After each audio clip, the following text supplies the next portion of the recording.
dans la vidéo précédente, on a comparé les réactions chimiques de photosynthèse et de respiration cellulaire dans les cellules animales, végétales et les petites cellules prokaryotes qui n'ont pas de noyau.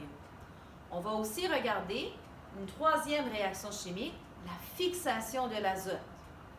La fixation de l'azote, c'est une réaction qui permet d'attacher les molécules d'azote avec d'autres choses, notamment de l'oxygène. L'azote qui est dans l'air, l'air qui est composé de 78 % d'azote et 21 % d'oxygène, l'azote qui est dans l'air, il est sous la forme N2 et on ne peut pas l'utiliser. Je vais respirer, je vais ramasser qu'est-ce que j'ai besoin en oxygène, mais l'azote, lui, il va ressortir sans être transformé. Les plantes vont aller chercher le CO2 qui est dans l'air, mais elles ne font rien avec l'azote et elles ne font rien avec l'oxygène non plus.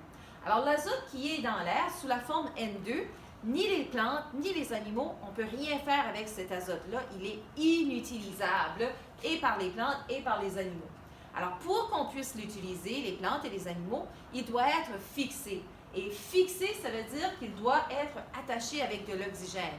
Alors, sous la forme oxyde d'azote ou encore les ions nitrates. Nitrate de calcium, nitrate de sodium. Alors, NO3 qui est un groupe d'azote et d'oxygène qui va être capable de s'associer avec des ions métalliques, par exemple. Alors, l'azote qui est dans l'air sous la forme N2, on ne peut pas rien faire avec, ni les animaux, ni les plantes, mais il est possible de l'attacher avec des hydrogènes.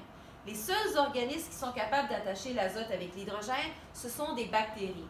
Et à ce moment-là, ils vont créer de l'ammoniac. Alors, le NH3, c'est l'ammoniac. Nous autres aussi, on est capable de faire de l'ammoniac quand on mange, par exemple, puis on a des produits qui contiennent beaucoup d'azote, comme par exemple des protéines. Bien, notre digestion des protéines va nous faire produire de l'ammoniac. Mais ce n'est pas à partir de N2. À ce moment-là, c'est les azotes qui sont dans les protéines, les acides aminés, le groupe amine, le NH2, bien, ça va nous faire des produits comme l'ammoniac, le NH3. Mais, une fois qu'on a la forme ammoniac, il y a certaines bactéries, pas les mêmes, d'autres bactéries qui sont capables de prendre les molécules d'ammoniac et les transformer en ions nitrates. Puis ces bactéries-là, on va les retrouver souvent dans le sol. Alors, dès qu'on va avoir des déchets azotés dans le sol, ça, c'est les déchets azotés, il y a des bactéries qui sont capables de transformer en nitrate. Et le nitrate, ça va être considéré comme un engrais. Ce qui veut dire que c'est pour ça qu'on est capable de prendre le purin, on est capable de prendre le fumier de cheval, alors qu'ils sont des déchets azotés, et utiliser ça comme fertilisant pour nos plantes, parce que les bactéries qui sont dans le sol sont capables de prendre les déchets azotés du cheval ou du mouton et le transformer en nitrate qui va, lui, être capable d'être utilisé par les plantes. Alors maintenant qu'on comprend qu'il y a les bactéries qui sont capables de faire des modifications, mais pas les plantes et les animaux, alors si je te dis, est-ce que les bactéries sont capables de fixer l'azote? La réponse est oui. Alors, on vient de voir ici que les bactéries sont capables de faire des modifications avec l'azote. Donc, les bactéries sont capables de fixer l'azote. Elles sont capables d'unir l'azote avec l'hydrogène pour faire des ammoniacs. Puis après ça, elles sont capables de changer l'ammoniac en nitrate. Nitrate qui va être comme de l'engrais. Alors, les bactéries sont capables de faire ce travail-là. Mais est-ce que nous autres, les animaux, on est capables de fixer l'azote? Pas du tout. On est capable de transformer les protéines, les déchets azotés, les nitrates, pas les nitrates. On est capable de transformer les acides aminés en déchets azotés. Ça, c'est la seule chose qu'on est capable de faire. Alors, on ne fait aucune fixation de l'azote. Quand on utilise l'azote, il est déjà fixé, il est déjà attaché avec quelque chose, soit quand on mange des plantes, mais surtout quand on mange des protéines. Alors, on peut transformer nos nitrates en ammoniac et en urée. Et l'urée, c'est notre déchet qu'on va retrouver, par exemple, dans l'urine. Donc, on est capable de digérer des protéines, on est capable de faire une transformation de nos acides aminés en ammoniac. Et notre ammoniac s'en va ensuite au foie et s'en va se transformer sous forme d'urée. Si vous avez un chat chez vous, alors votre chat, il va faire la même chose, il va digérer les protéines.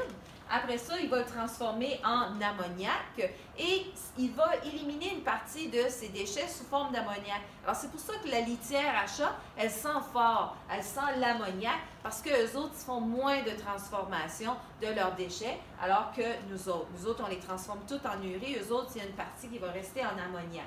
Mais ça, c'est de l'azote qui est déjà fixé. On ne peut pas l'attacher, il est déjà attaché. On peut le modifier, on peut attacher le N avec le H de différentes façons, mais on n'est pas capable de prendre le N2 qui est dans l'air et l'attacher.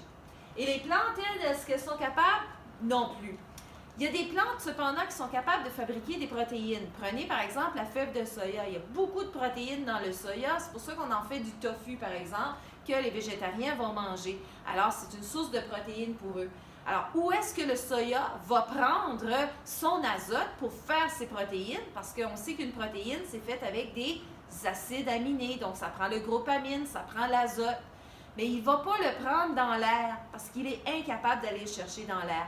Il va plutôt travailler en collaboration avec des petites bactéries qui sont dans le sol. Alors, les petites bactéries qui sont dans le sol, la plante de soya va fabriquer du sucre par photosynthèse et les bactéries vont aimer se nourrir du sucre. Et en échange, elles vont fabriquer des nitrates à partir des déchets azotés qui sont dans le sol et on va travailler en collaboration. Alors, le mot ici, c'est le mot symbiose. La plante fournit le sucre aux bactéries, les bactéries fixent l'azote pour la plante. Mais c'est quand même les bactéries qui font la fixation de l'azote et jamais la plante. Alors, on croyait autrefois que c'était les plantes qui faisaient la fixation de l'azote, mais aujourd'hui, on sait que ni les animaux, ni les plantes sont capables de fixer l'azote et seules les bactéries sont capables de le faire.